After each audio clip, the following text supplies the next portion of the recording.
I'm going to share my screen, and I have, can everybody see my screen? I think so. Okay. Yeah. Could you make it bigger? Oh, yeah, I'm sorry. Yeah, it's really big here, but how about that? How's that? Not much difference. Really? 150%. A little bit. I can't get any bigger on my screen. That's fine. That's fine. That's fine. To be honest, I'm sorry. Okay. That's pretty clear, Connie, I think. Yeah, no, that's clear. Much clearer than what I had before. Yeah. Okay. All right. Great. All right. Well, thank you everyone for showing up. We got a quorum, and I apologize for sending so many copies of the agenda. So I'd like to begin the second cycle meeting, and the first item on our agenda is to vote to approve the meeting minutes from October 5th, 2021. In the agenda should be links for everything that you need to access, and so this is the agenda. The meeting minutes from the last meeting. So I'm going to scroll through it while everybody takes a look, and if you could vote to approve, that's back where you signed in, of course. So we can keep going. So I'm going to scroll here. Stop me if you have any questions at all. Philip, we don't have a separate ballot for voting. Oh, we don't? Yeah, it's just by acclamation only. Oh, okay. Sorry. I have so many different meetings I run, I keep forgetting which ones I need to do.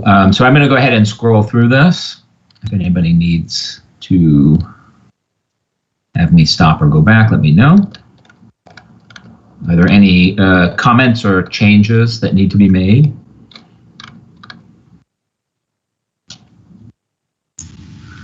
I'll make a motion to approve. Seconded? Aye. All those in favor? Aye. Aye. Any opposed? Any abstentions? Okay, the minutes have been approved. So now we're going to move on to agenda item 3, which is the presentation of the items from the standing committee chairs. We have two sets this time, legislative and curriculum. So I will, let me, I want to close this meeting for sure. Sorry, I have to go back and unshare here. Stop sharing, there we go.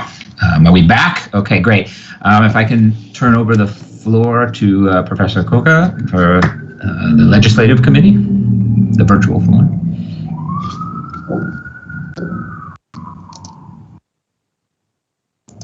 Oh, hi. Good afternoon, everyone. So I'm Caner Koca from Legislative Committee, and we have a few items to vote and a few announcements. So I'd like to share my screen very quickly.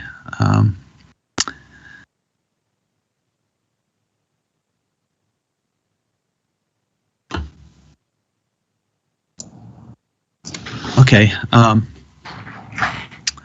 So our first proposal is a resolution on Personnel Appeals Committee term limits. So I'd like to read out this resolution very quickly. So there is a limit of 2 consecutive two-year terms for serving on the Personnel Appeals Committee. However, during the past 2 years, this committee was not able to meet because it could not get quorum due to lack of elected members. So members of the committee were prevented from actively serving during the past 2 years. So therefore, we propose that those elected to the Personnel Appeals Committee during the past 2 academic years be allowed to run for a 3rd consecutive term starting this academic year. And this resolution only applies for this year, for this election cycle in this year.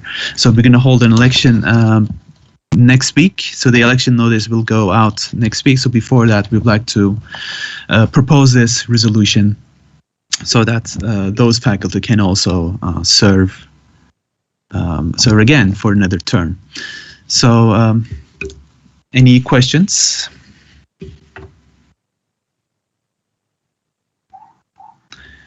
All right. If there are no questions, you can go ahead and vote. I'm also sharing the link on the chat.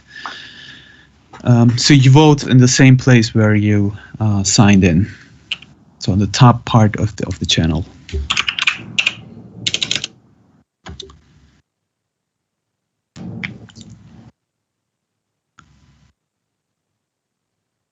Okay. All right. So thank you.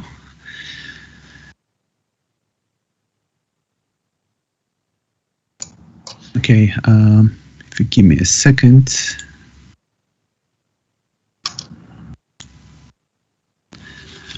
All right, so the second item to vote is the following.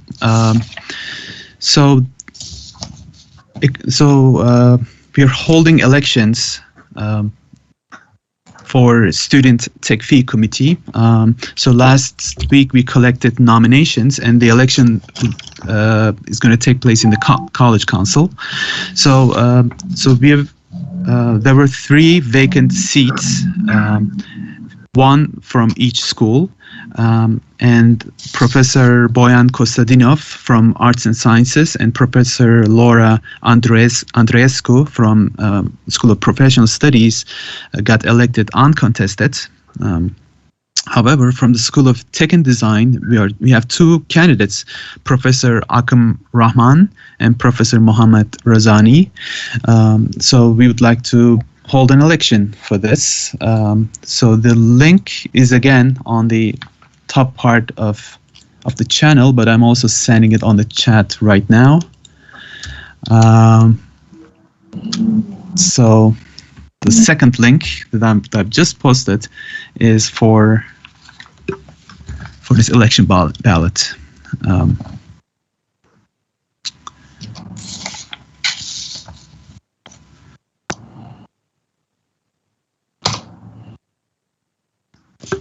Okay, so now we have 2 announcements. One announcement is we are now in process of updating college bylaws.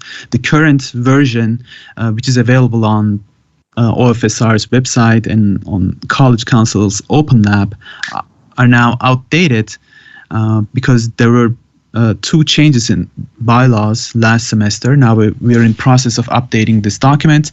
Philip had sent you the draft of this new updated version. So please have a look at it and let me know if you have some questions.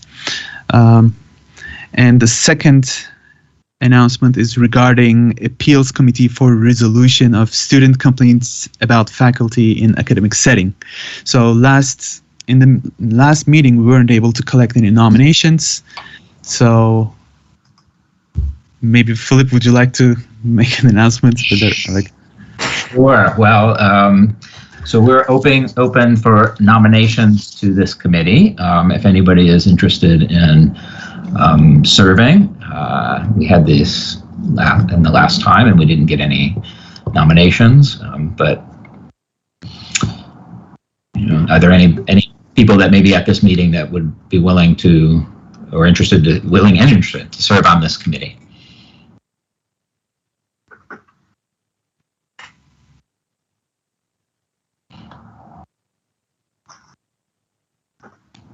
Don't have to all jump in at once.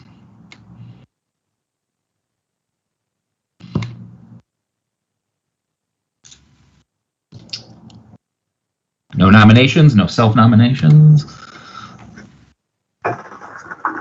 Maybe describe the position a little bit more.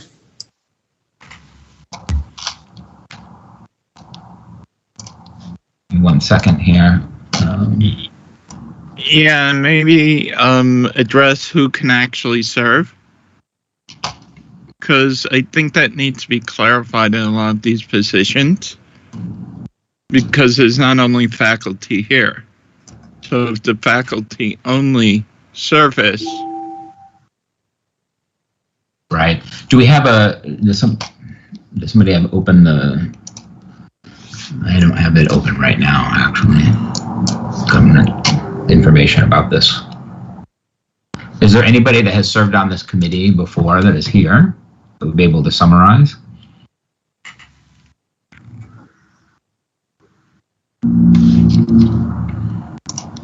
because I would have to track down right now the information about it.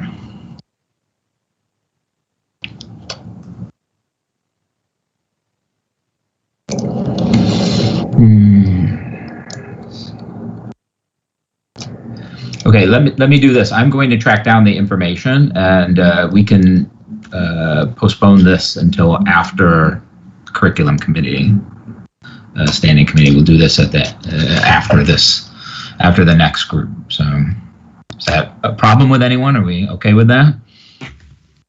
Gives people time to think about whether they want to do this as well. Sounds good. Okay. Okay, I'm finished, so thank you very much, and I'd like to thank all members of the Legislative Committee for contributing to the proposal. So please don't forget to vote. We haven't still reached the quorum yet on the vote. So thank you. Please do vote on both items. Professor Aptekar, you have your hand up. Oh, I thought I put it down. I was just agreeing. And eventually it'd be good to have more of a description of what this position does, I think, when we get back to it. Okay, yes, that's what I'm going to track down right now.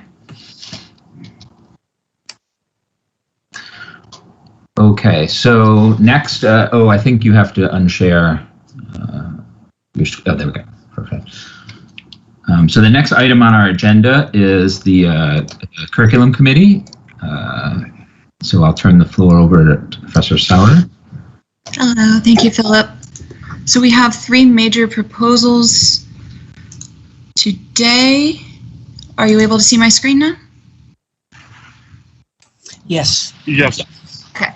So, getting started, I have been encouraged to limit my remarks to the final reports, but I'd like to present first proposal 20-10, the LAS specializations in biology, chemistry, and physics by Professors Osala, Samaru, Weinreb, and Williams. This proposal was presented to the Provost's office and again at the Curriculum Committee on October 19th and was voted there in favor to approve to present here today unanimously. The overview from the proposal: this proposal creates specializations for biology, chemistry, physics, and general science within the AS degree program in liberal arts and sciences. The specializations will provide a primary science focus for students, as well as serve as pathways to the BS programs in biomedical informatics, applied chemistry, and applied computational physics. Rationale: the specializations are designed to be linked with corresponding BS science programs in a 2+2 structure, namely all classes taken within the LAS specialization can be used to fulfill the BS degree requirements. Therefore, upon completion of an LAS specialization, only 60 more credits will be needed in order to complete the corresponding bachelor's degree. Students, who prefer not to have a primary science focus can opt for general science, which provides the same flexibility as the current LAS program. So essentially, these specializations replace the existing system, but using existing courses in the 2+2 program, which gives both advisors and students guidance about how to position themselves in degree tracks that will help them at the associate's level and when job hunting, because this will show up, these specializations will show up on their transcript. So the committee identified a number of strengths, no weaknesses, and was voted, as I said, unanimously at curriculum. Would you like me to present anything else, or do you think that that is sufficient, Philip? Sure, I think it's sufficient. Great. Let me open to discussion if anybody has any questions. The file is created where the proposal is attached after the final report. So if you're scrolling through on your own, you can see both documents there. We have a question from Professor Katz. Yes. Hi, thanks. In the past, there was a effort to do something like this, and they wanted to use the word concentration to describe them. Is the word specialization has been vetted? Is it kosher, so to speak, with CUNY? There was a problem with having a 2-year degree that implies that it somehow gives the student a lot of knowledge in a particular area. Anne-Marie, I could address the question if you'd like. Please go ahead, Dean Vasquez-Ports. That's a good question. And actually, we had a general education subcommittee that spent almost a year discussing names, because names are important. And as you know, in LAS and LAA, we went through a number of different names, including options. And we determined specialization was a name that is easily recognizable by folks in other institutions outside of CUNY as well. In terms of the logistics of rolling it out in the system, from the registrar point of view, it's a track. And so just like applied math had 3 different tracks, these specializations would work in the same way. And we've coordinated with the registrar, and there haven't been any issues on that. Thank you. Great, thank you very much. Are there any other questions from the council? I'll just show you again where these are from your screen. You may have to drop down and click on vote for curriculum proposals, but please don't push submit before you voted for all of them. So moving on to the second major proposal is a new course in computer systems technology proposed by Professor Malonis.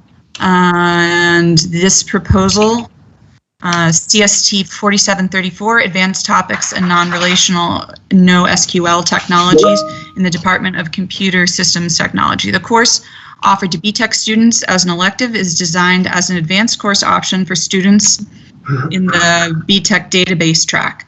The proposed course will include instruction on non-relational modeling, non-relational tool installation and configuration, data operations, basic and advanced querying functions, indexing, aggregation, performance, and security. During the 1-semester course, students will use a NoSQL tool to build, query, and maintain large data sets that are typically used to solve business problems and improve business decision-making. Ethical and societal concerns related to big data technologies, such as NoSQL databases, will also be introduced and discussed. From rationale, the proposed course addresses the non-relational domain, which has recently gained momentum due to the rise of big data technologies. Students in the BTech database track are currently introduced to NoSQL technologies in CST 4724, Data on the Web. However, they have expressed an interest in a second course which covers more advanced topics specifically focused on NoSQL. The new course will expand on topics covered in CST 4724 and introduce advanced topics such as tuning, performance, and security. Students who complete this advanced course will acquire the knowledge and skills needed to create, query, visualize, tune, and secure NoSQL systems using 1 or 2 industry standard NoSQL tools. The course will also identify ethical concerns related to NoSQL technologies. This new course will expand the choice of electives for students in the BTech database track. It will also be the first BTech level computer elective to address non-relational database technologies. The subcommittee, sorry, I didn't identify the last one, but Professors Lee, Terreo, and Sears identified a number of strengths, including building on existing course offerings. This was responsive. The proposal demonstrated student interest through survey. And again, no weaknesses were remaining in the proposal, although a number of issues and concerns were addressed throughout the subcommittee review. We met and discussed. Again, this was reviewed by the provost office and unanimously supported at the October 19th curriculum committee meeting. So, are there any questions on CSTE 4734 as a new course? So I see we have a question from Matthew Aarons. Hi, what would be the main difference with CST 1204 if that also digs into database? You're asking about the one that it follows on? Yes, CST 1204. I understand that it is intended as an advanced topics course that follows on, but Professor Malonis, if you want to respond to the specific differences, I think that you're here. Yeah, I'm sorry, I didn't quite understand the question. It kept cutting in and out. I'm sorry, can you repeat the question? What is the difference with this course and CST 1204 if it both touches on the topic of SQL? Okay, so the CST 1204, that's what you're asking about, correct? The CST 1204 is relational database technology, and it mainly concentrates on the programming language SQL. The CST 4734 deals with non-relational database technology, which is like MongoDB, HBase, the databases that are used for data mining, for data science mainly. And it also focuses in on a language that is similar to SQL, but it's its own language for non-relational databases. Did that answer your question? Yes, it did. Thank you so much. Thank you. Great question. Any others?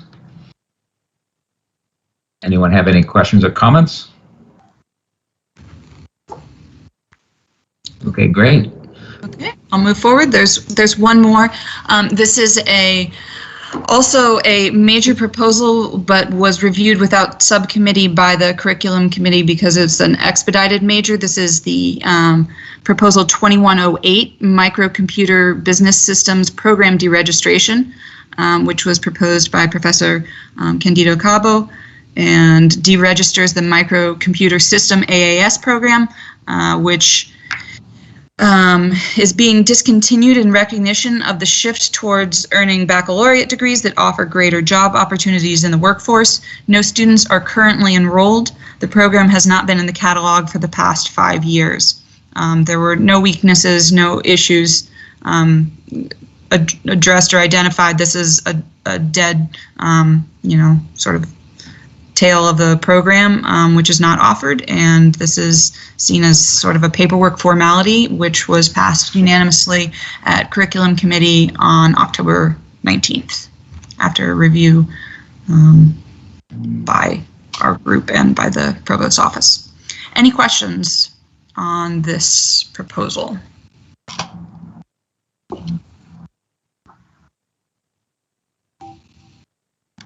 I don't see any questions. Okay, great. Okay, I'll just show you. I think a lot of people have this general issue with voting with the loading, so I'll just see when it asks you to log into an account. If you leave it up, you can have it forward on, which opens up the other screens. So thank you very much. I also meant to thank our first subcommittee, which I did not the first time, which is for 2010, which was a holdover from Professor Raskins, Lacheb, and Zhao. So thank you also to them, and thank you all for your time. Great, thank you. If you could, great, perfect. All right, so everyone, please make sure to vote. If you have any problems voting, mention it so that we can make sure to get a quorum vote for all of these proposals. And I want to go ahead and share my screen to go back to the appeals committee. Give me 1 second here. Okay, here we go. All right, so this is the section of the bylaw. Sorry, I had to, open them up. I didn't have this ready. Next time, I will make sure to have them ready. And so this is the information about it. 3 faculty will serve 1-year term. elected by members of the College Council, that's us. And well, it should have been held the first meeting and we tried. Full-time tenured faculty member or associate professor or higher are eligible, so no students. But being a member of College Council is not required, but of course the person would have to be here to accept the nomination. So if you know somebody who's maybe interested, you could let them know, perhaps. And then this is how, so the appeals committee is considered case involving a faculty member, complaints from students of a faculty member in the same department.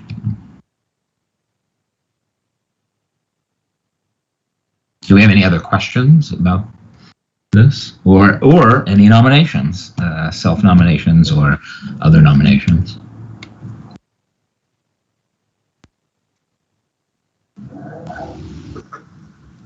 Philip, could you perhaps explain how frequently people would have to meet? My guess is that it's only when there is a case, but yes, maybe that is holding some people back. Yes, I believe that's the case, is when there's a case. And I'm not 100% sure on the history of this, but if I'm not mistaken, there hasn't been a case in a little while. So, that's why there's maybe nobody in this group that was on the committee before. But right, this isn't a standing committee of any sort. It's a committee that happens as needed. Sorry, I'm not muted.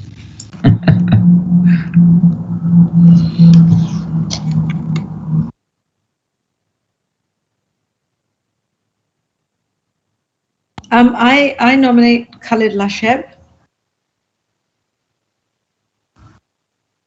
but he'd have to accept. He has to accept, yes. There's another self-nomination in the chat. Oh, I'm sorry. I didn't see that. Okay. Oh, great. So, wow, two. Professor McCulloch and Professor Lacheb have both accepted. We can have a third person on the committee.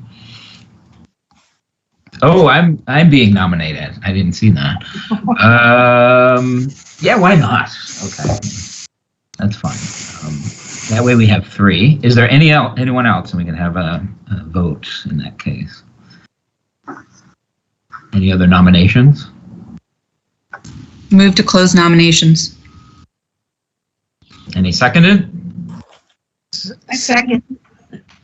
Okay, so since we only have three nominations, there's three positions. By acclamation, those three candidates, congratulations.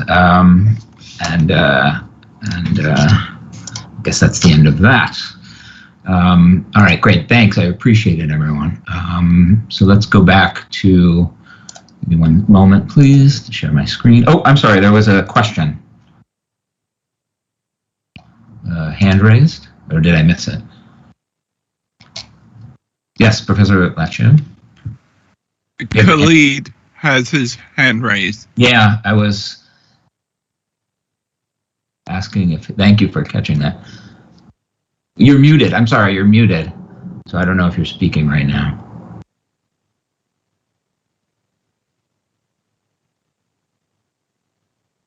Khalid? No, maybe that was supposed to be a clap instead of a hand raise. Okay.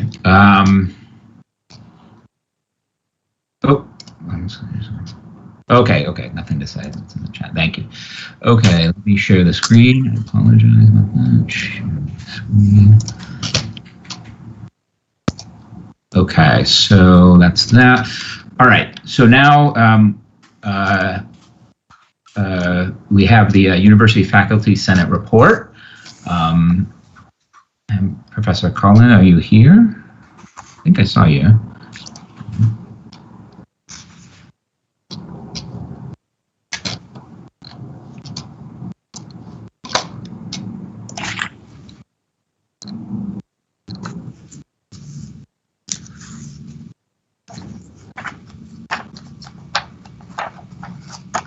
I thought I saw you in the list here.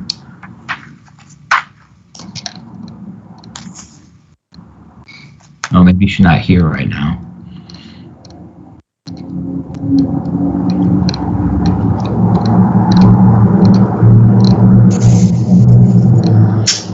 Okay, well, we may have to hold off on that then. If she arrives before. I do not have a specific report this time, and the provost is not here. If there's anybody from provost's office that wants to speak, let me know. The provost is at another meeting. And if not, we can go to the president's report and then possibly get back to the University Faculty Senate report. Okay, President Hoxler, I turn the floor over to you. Thank you, Philip. Can you hear me? Can. Very good. Thank you. So good afternoon, everyone. And as some of you may recall, we're at liberty to do these meetings via Zoom or Teams up until January 15th. That was the extension that the legislature passed regarding the need for meetings of this nature to be held in person. So we'll see if they extend that again. I know that it's very popular with the elected officials that don't have to travel to Albany from various parts of the state. So there is a chance that that may be extended further. On the other hand, there is a significant interest in getting everybody back to work, if you will, and so I wouldn't guarantee that that is in fact going to happen. Let me just sort of try to bring everybody up to date on one or two activities that relate to our vaccine mandates. And we will be receiving some information that lays this out from the university. But just to let you know that the university is going forward with the random testing portion of the vaccination requirements. And they are going to be basically setting up a pattern whereby in any given week, 5% of the faculty and staff on the campus is selected to be tested. You'd have a week from that point that you're notified to be tested. And of course, we have a testing facility here on the campus. And they will then rotate every week, asking 5% of that population to be tested. Of course, this is still under discussion with the unions, and I'll come back to that in a second, because the other aspect of this testing has to do with, as you know, the mandate that everyone be tested in the first place. And the feds have one requirement for that, and that is for us to be fully vaccinated by December 8th. The city, as you know, has a slightly different approach as they go through this with different agencies. All of this is currently under discussion with the various unions that represent the faculty and staff on the campuses. And it's what's referred to as impact bargaining. And the union, of course, I know from the fact that the PSC is not opposed to requiring the vaccine, but it is nevertheless something that has to be negotiated. Those negotiations are currently underway. And I expect that before the Thanksgiving recess, we will have some guidance from the university as to just what the particulars of these two vaccine-related initiatives involve. So I don't have those specifics at the moment because, again, it's currently being discussed, but it will be distributed to everyone as soon as that occurs. So that continues to be an issue across the city, as you know, with now the students in the lower grades being vaccinated. And that, again, is a process that will be unfolding here. Let me first, before I go any further, I want to thank all of you that participated both in the virtual open house, and most departments contributed a clipping, if you will, of information about the their program and the requirements and lots of other information. It seemed to go pretty well. We're not quite sure yet what the attendance was, but we will get that in the near future. This occurred last Sunday. The other thank you is for all of you that participated in Research Day, which I think for those of you that were able to sign on and listen, we had quite a display of the activities that are ongoing in various departments and all of the research activities that are underway, many involving our students. And it was very, very impressive. And I want to thank all of you that helped put that together. It's difficult for us in this non-in-person environment to sometimes get a lot of the information, but people worked hard and put together a great show. And I want to thank Dr. Blake in particular for the Research Day initiative. So a few other items of, I think, significance that we should be aware of. Many of you know that Vincent Roach resigned his position here at the college. Vincent was the fellow who basically had overview of the MCF and dealt largely with all of the chairs concerning the academic programs. We're sorry to lose him, but he got an offer he couldn't refuse, and unfortunately left rather quickly. So we were in a little bit of a concern here about how to proceed. And however, someone has come to the rescue, and many of you know Marlene Sohn. Marlene has been at City Tech for approximately 25 years. She is the director of the EDGE program here at the college and is very familiar with all of our programs. And any of you who know her know that she's a pleasure to work with. And Marlene moved into that position effective the end of October, and is working very closely with the registrar and the other staff to ensure that we have a seamless transition here. Just for those of you that may not be fully aware, the registrar, Tasha, reported to Vincent, and in his departure, the registrar will be reporting to Marlene, as will the admissions area and the transfer area as well. So we will pass some of this information along.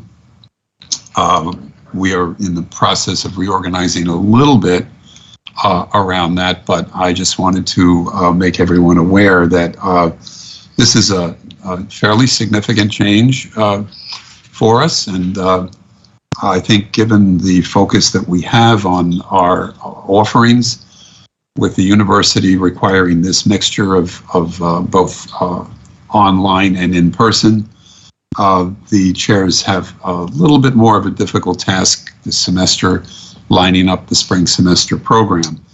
But we're pretty far along down that road, and so far, so good. I think we're all optimistic that perhaps this spring we will see a turnaround in enrollment. And what I mean by that is we've had several semesters during which the enrollment has actually dropped. And we're down about 18% over the past 2 years. And I think we're at a point where this will begin to turn the corner, and we will begin to recover some of that enrollment as our labs open up, and programs such as hospitality, which were not active during the previous 2.5 semesters, are now coming back online.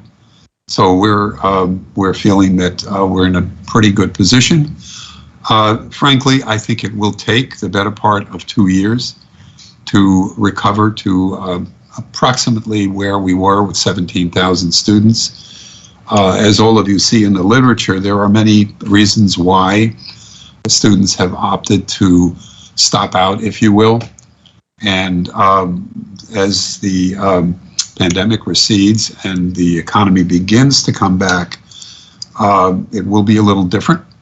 But most of our programs, as all of you know, lead to a very important and needed skill set. So I'm optimistic that we will be returning to those pre-pandemic levels. I don't know that the university in the larger sense is going to have such an easy time returning. The community colleges have suffered very significant losses in enrollment, and in some cases 25 to 30% of their population. It remains to be seen how quickly that can be recovered. We also note that many of the senior colleges have experienced drops in enrollment. Brooklyn College, not far from us, I think first time in a very long time, actually had about a 12% reduction in its student population. And so the impact of the pandemic stretches far and wide. With the exception of certain graduate programs, pretty much everybody's taken a bit of a hit. And we'll keep our fingers crossed. We are investing in advertising and promoting our programs. And I'm hopeful that that will make a bit of a difference here going forward. I think many of you that have been to the campus recently, excuse me, may have noted, sorry about that, may have noted that we have a new entrance that's just about finished, and we will be flipping back to the main entrance to the NAM building as opposed to the courtyard, probably around Thanksgiving, before the new semester starts. And along with that new entrance comes something we've been looking for quite some time, and that is a mid-block crossing. If you're in the neighborhood, you may notice that the traffic lights and the crossing are already in place. It's not active because the new entrance to NAM is not open yet, but the minute that opens, the mid-block crossing and the traffic lights controlling the traffic flow on J Street will be activated. This will create a much safer passage for our students going from the new building to NAM and back and forth. So that also reflects in another way, because an effort was made here to match up the design a bit. So it appears that the buildings are actually part and parcel of the same college, and they are linked now in a way that they weren't linked before. So that's something for us to look forward to. I think if Professor Conklin is here, she might want to say something about the university budget request for next year. She usually reports back on that, but in her absence, I would just say... She is here. She is here. Okay, then I'll She's coming from another meeting. I will leave that for her to expand upon.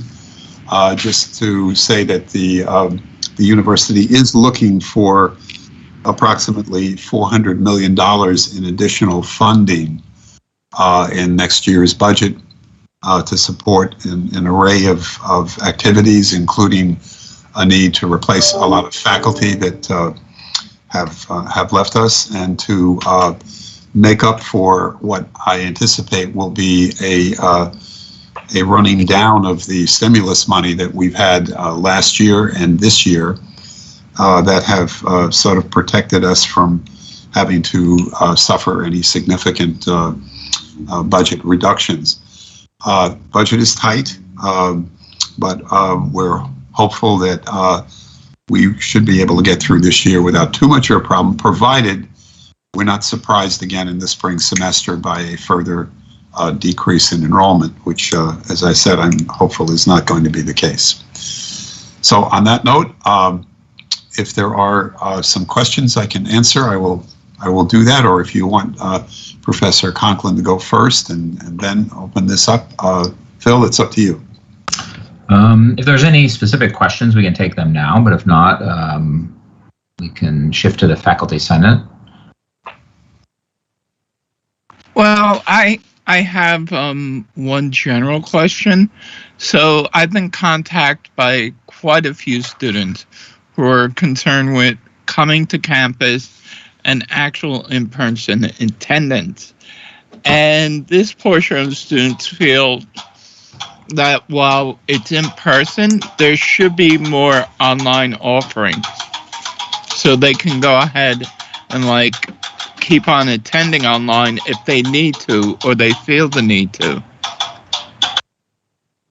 Well, as you know, Abigail, the university set up a target for us of having 70% of the coursework back on campus and 30% remaining in a remote mode. What's going to happen, and we're pretty close to that as a starting point, but what's going to happen is that the students are going to determine ultimately where we land in that regard. If more of them register for remote classes, then we'll be opening more sections that are delivered remotely. If more students register for the in-person classes, then we would defer and go in that direction. So it's really the students in the end that will determine where we land with regard to that distribution of in-person and remote offerings. Okay, great, thank you. Nora, you have a question for the president? Yeah, I'm just wondering if you could just talk a little bit about, I know there's some federal funding that the college received to support enrollment and retention initiatives. Could you just speak a little more specifically about how those funds are being used? Well, the funding that we received, the stimulus funds, are controlled by the central office. And what happened finishing up last year, of the $31 roughly million we had available, 15 million of that went towards stabilizing our budget and was fed into our budget to offset the loss of revenue from enrollment. And the same is happening this year.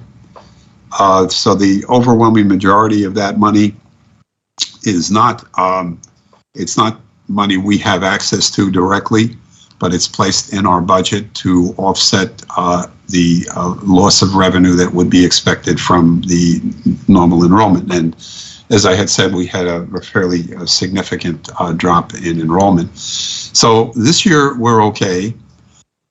Next year we would probably be using up what remains of the stimulus, and also hopefully some additional funding from the state.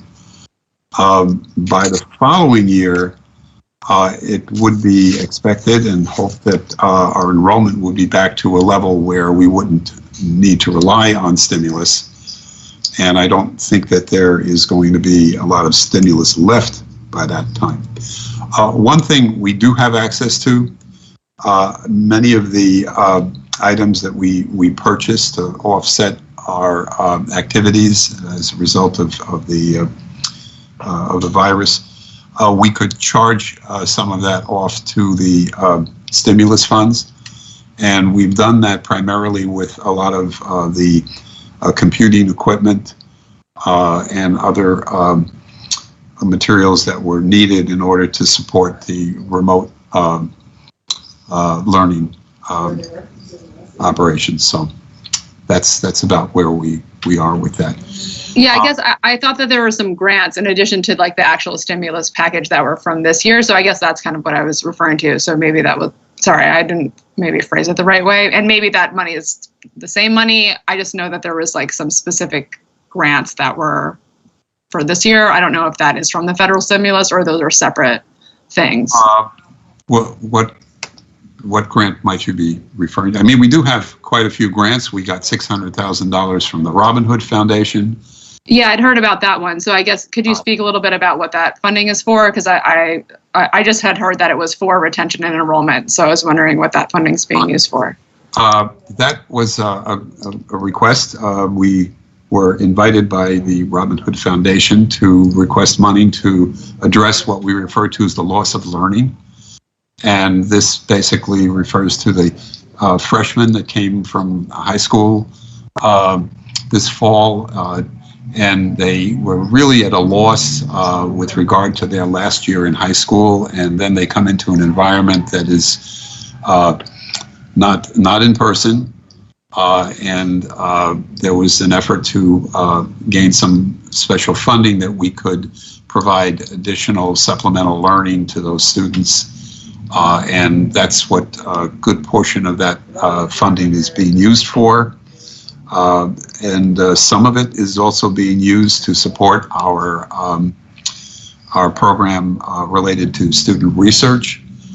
And I think we have about $100,000 that's going to stipends for students who are going to be involved in research projects. And we have to report back to Robin Hood to give them an indication of how effective some of those activities have been and are being, because we're into that now, and hopefully we'll be able to get some more funding from them. The federal stimulus came in several chunks, if you will. There were 3 different initiatives. We also got a supplemental stimulus award by virtue of the fact that we're a Hispanic serving institution, and there was a special federal allocation for that. As I said, the university kind of held on to all of this stimulus. They have used some of it to provide additional mental health services for students, and I think that that may continue into next year. $16 million of that stimulus, as you may recall, went to students directly. That was distributed based upon algorithms that were tied into the amount of TAP or Pell that they would normally receive to establish their need. And as of last numbers I saw, we had given out pretty much everything except for about $300 or $400. So that has come to the aid of a lot of students who really were impacted by the pandemic, and I think and hope that it helped them get through this. Some of that money also went to, as you may recall, to pay off some of the students that owed us tuition, and that was helpful in this fall semester for many of the students that had a bill sitting in the bursar's office that they had not been able to satisfy. So, great, thank you. You're welcome. Thank you very much. And we could hold some other questions, but first I'd like to get the Faculty Senate report, if that's possible. Karen, are you here? Sure. Yep, thank you, Philip and everybody. You can hear me? Yep. Okay, great. All right, yeah, thank you very much. And I'm sorry, I apologize again for being late. Prior meeting, but then really it was technical difficulties getting on. Yeah, thank you very much. I'm Karen Coughlin. I'm one of the senators representing City Tech on the University Faculty Senate, along with Professor Luby Alatriste, who is also on the executive committee with me. She's our chair of our academic affairs committee. Professor Dion Bennett, who is actively involved in our status of the faculty committee and engaged right now in working on an omnibus diversity resolution. Also Professors Boris Gelman, Peter Spillane, junior title, and I want to welcome our newest Senator Brittany Richards, who was recently elected. So that is your those are the delegates for City Tech. I'm vice chair and also legal advisor and parliamentarian for the Senate. So also I sit on the University Budget Advisory Committee, which is made up of a number of faculty from around the university, and we meet monthly with Senior Vice Chancellor and CFO Matt Sapienza, and I think that's where I was going to start my report. And thank you, President Hustler, for teeing up the budget issue, the budget questions. So, yeah, so we've. As you know, the financial picture has long been pretty grim, but it is potentially starting to look a bit better. The SVC Sapienza and his office, they're feeling optimistic, cautiously optimistic, with the new administration at the city and the state level. So they have put together a very aggressive budget request, including 1,075 new full-time faculty lines. So they're hopeful that we'll be able to get a pretty good reception for that. So we'll see how that's going to go going forward. It is still a concern. Enrollment is still an issue. It is at the community colleges, particularly, also at a number of the senior colleges. We are still not been able to get from the university-wide enrollment numbers. I mean, as opposed to just going to the individual campuses and getting those numbers. And it's become extremely frustrating. And we're considering methods that we're going to be having to undertake in order to get that information to which we're entitled, and we have not been able to get from the university. So that's been a frustration. Also, in connection with the enrollment crisis, we have been pressing. We were pressing CFO Sapienza probably for the last 20 minutes of our most recent meeting on what are going to be the university efforts to reverse that. Advertisement, finding out where students who are not coming to CUNY, where are they going? How can we get those students? What needs to be done? So he agreed to, promise that he would bring that back to the administration, that, we're very eager for those efforts to be undertaken. He'll come back to us with a response. So that is on the budget. We also had our last plenary session was on October 28th. We were addressed by Interim Provost Dan Lemons. He noted the excess of the student vaccine mandate, also noted the enrollment crises, and did talk about some efforts that are some investigation, I should say, that's being done to find out what are the sources and how we can address them. He was very, very supportive of the 70-30 goal on the modalities. He received quite a bit of pushback, I think, from the faculty on that, with respect to what's the data that they're basing that on, and also he was pressed quite a bit on where does the decision lie, who has the authority to make that decision on the modalities of the courses. Is it with the Chancellery? Is it with the Board of Trustees? Is it at the campus level? And others who were present there may have a different feeling. I was not particularly satisfied with the response that we got, which was really, it's a conversation that is still ongoing. So it's not, he really was not willing or able, perhaps, to identify any particular source for the authority, a decision-making authority on that. So we'll continue to press on that as it all develops. Also related, on a related note, a measure that we passed at our last plenary, and I think I had referenced this the last time I spoke to this group, that we were working on a resolution, to require an amendment to the manual general policy to involve the faculty in any decision making regarding a response to a crisis going forward, something along the lines of the pandemic, where there was a significant issue that had to be faced university-wide. And as I probably addressed previously, and you probably know, it's been extremely frustrating that the faculty were not consulted throughout from the get-go, from March of 2020, and it's been extremely difficult to be able to get involved, get our faculty's voice heard in the response, the development of the response. So what we're going to be proposing to the administration is this amendment to the manual general policy that will require the administration in the inevitable event that there will be some kind of a future crisis that will require serious response, to include the faculty, meaningfully involve the faculty in that process from the get-go through the entire period of the response. So we passed that at our last plenary. So now I'll start the process of working that up through the administration and hopefully to get it enacted. Our next plenary will be on Tuesday, December 7th in the evening. It's a Tuesday evening. We start at 6:30. If everyone is welcome to join that, I generally send the Zoom link information to Philip, and I'm happy to send it directly to anybody. Folks are welcome to join. If you're interested in budget issues, that would be a particularly interesting meeting to join, because CFO Matt Sapienza will be addressing us, and he's generally he's pretty forthcoming, and he will definitely take questions. So and he will go for the first part of the meeting. We usually have our speakers from 6:30 to 7 or so. So you'll be welcome to join for that first part and then drop off after that if you don't want to stick around for the rest. But that should be a very interesting meeting. So I think that's my report. If anybody has questions.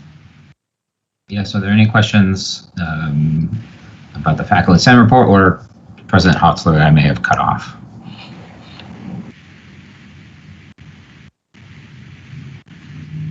No questions? I think I have a comment. Hello, Lubella Trist here. I just wanted to connect these dots. I'm sorry, my video is not working on my computer. So actually, the interesting question about the Robin Hood Foundation and the monies that will support the so-called loss of learning, although that's not the happiest word, but we're just going to go with it because it's an official word.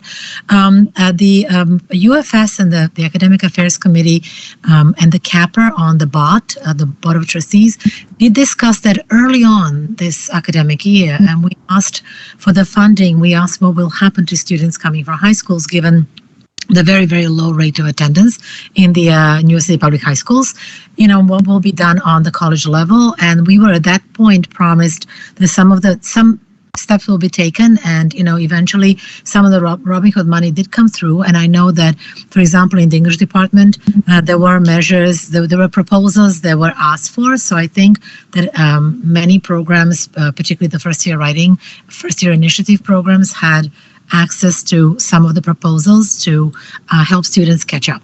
So I think that's sort of all looped in with the UFS and individual department activities and the monies that were available. That's how I understood it. So I just wanted to share it all together. Thank you. Thanks, Libby. Okay, Phil, I would just, supplement what Corinne said. Basically, there's a very significant concern here about the enrollment, the larger picture. There are not a lot of answers as to why it dropped as much as it did, and in particular for associate degree programs. And I think that the fact that more work has to be done here to understand this is something that a lot of us are focused on. I think in our case, as I've said, once we're back in business and most of our labs are open, I think we will see a lot of our students return because they are in particular interested in the kinds of program that require the tactile involvement, and they are eager to get back into the lab environment where they can be productive. Many of the colleges don't quite have that array of offerings, and there's a pretty serious concern as to how this comes back. We're a very expensive operation to run, and if the enrollment does not provide the resources and the revenue, then the university will be in a very tight position. And it's one of the reasons why they're asking for such a large increase in funding from the state and the city. And you would think at a time like this, the state and city, the economy is not quite back. They might be hard pressed to provide the level of support that the university may need. So there's a little bit of anxiety around that issue, and we'll see how it unfolds. I have to say that we should be a little optimistic. Our borough president, who has been a strong supporter of City Tech in the years, and he has given us roughly $500,000 a year for the past several years to invest in equipment and other things that were critical. And I expect no less from him as he now moves into a position of greater authority. And he has always been a supporter of the school because he understands that what we do here is so critical to not only the students and the community, but to the larger economy. And now that he has responsibility for that in the city, I know he's very much focused on it. So we'll keep our fingers crossed. I think you'll see some additional funding from the city. I'm not quite sure how it'll play out with the state. A new set of electeds, but you know, we've done reasonably well with them in the past, and I would hope that they would rise to the occasion and help fill the gap that will exist for some time here in our budgets. Great, thank you very much. Okay, so that's the end of our regular scheduled programming. Does anybody have any other questions, just to make sure before we go? And good and welfare. Does anyone have good and welfare? Hi, Philip. I have an announcement to do, please. Great. Yes, so it's just the Humanities Department is in its Work in the Works monthly conference will present a talk by Professor Anet Saddiq, November 18th at 1 p.m. So you are welcome to attend, and we are sharing with you the Zoom link shortly. And if I can share with you the poster here.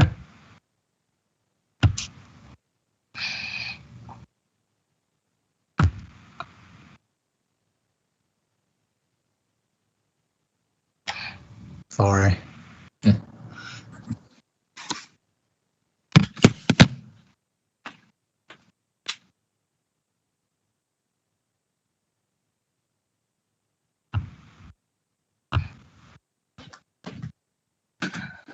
I don't know if you can see it or not. No, it's not appearing on the screen. No, I'm sorry. So this is the first time I'm using this platform. So anyway, so we'll get in touch with you shortly with the information and with the poster. Thank you so much. Thank you. Thank you very much. Sounds great. Any other good and welfare? If there's a link in the chat now. Yes. Yes, great. Thank you. Okay. I'm sorry. Yeah. So the proposals of Legislative Committee and the Curriculum Committee passed, and also Professor Mohammed Rezani got elected as the representative of the Tech and Design to the Student Tech View Committee. So congratulations. Great, congratulations. Thank you. Thank you. Real-time results, right? Okay, with that, I guess we can go ahead and adjourn the meeting. The next meeting we have is on December 14th, so there'll be emails being sent out, obviously. So I guess we can adjourn this meeting. Thank you very much, everyone. Thank you. Thank you. Bye. So, thank you. Take care. Take care. Thanks, Philip.